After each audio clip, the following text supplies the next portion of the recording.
طور پہ غصہ جب خود نمائی اور بڑائی، کبر یہ ہوتا ہے تو غصہ بہت جلد آتا.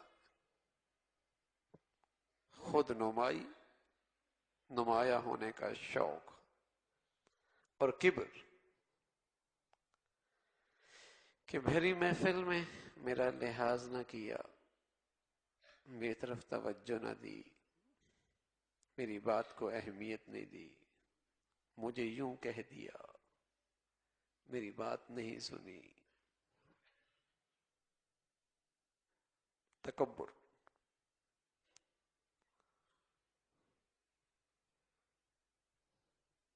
اسی سے یہ گندگی پیدا ہوتی ہے اور ساری روحانی زندگی کے لیے موت کا سبب ہے.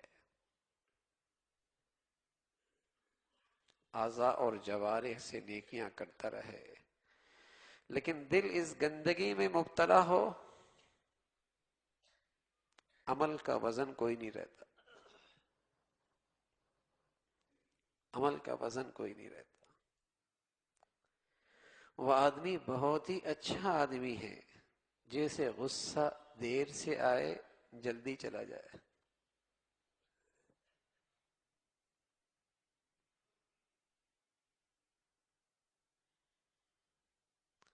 وہ آدمی باکمال ایمان والا ہے کہ قدرت ہے پھر بھی معاف کر رہا ہے. غصے میں شدت کی گھڑی ہے پھر بھی قابو میں رکھتا ہے، پھر بھی قابو میں رکھتا ہے. باکمال آدمی.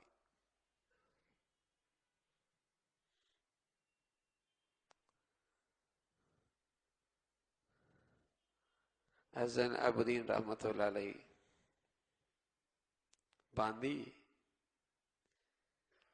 کسی عذر کی وجہ سے وضو کروا رہی،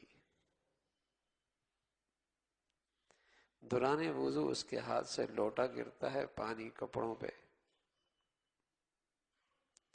پیشانی پہ غصے کے آثار بل آتے. باندی کہتی ہے والکاظمین الغیظ، اللہ کے پیارے بندے تو غصے کو پی لیتے.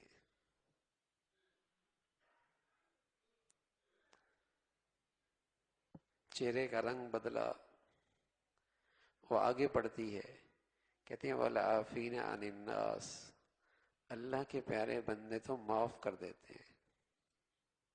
کم معاف کر دیا.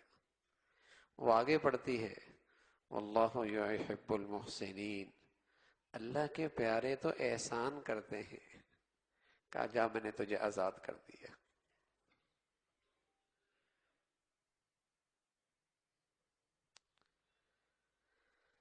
ہمارا برتاؤ اپنے ملازموں کے ساتھ، اپنے ماتحتوں کے ساتھ، اپنے خادموں کے ساتھ کیسا ہے؟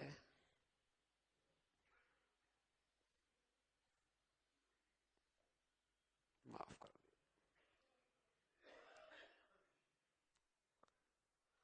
ہمارا برتاؤ اپنے ماتحتوں کے ساتھ، اپنے ساتھ والوں کے ساتھ کیسا ہے؟ کیا معاملہ ہے؟ اندھیر نگری نہیں ہے. جو آج بونا ہے کل کاٹنا ہے. جو آج طرز عمل ہے کل اس کا رد عمل بھی ہے. جو آج کیا ہے کل اس کی جواب دہی بھی ہے.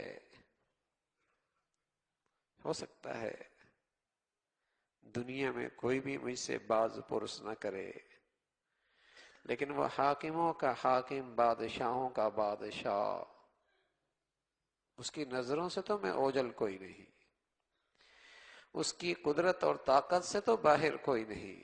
لہو مقالید السماوات والارض، ہر طرف اسی کی کناتیں لگی ہوئی ہیں.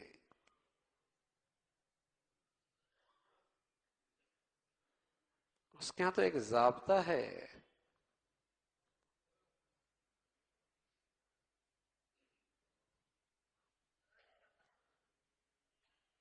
تو بڑائی ہے، خود نمائی ہے، اور پھر غصہ ہے.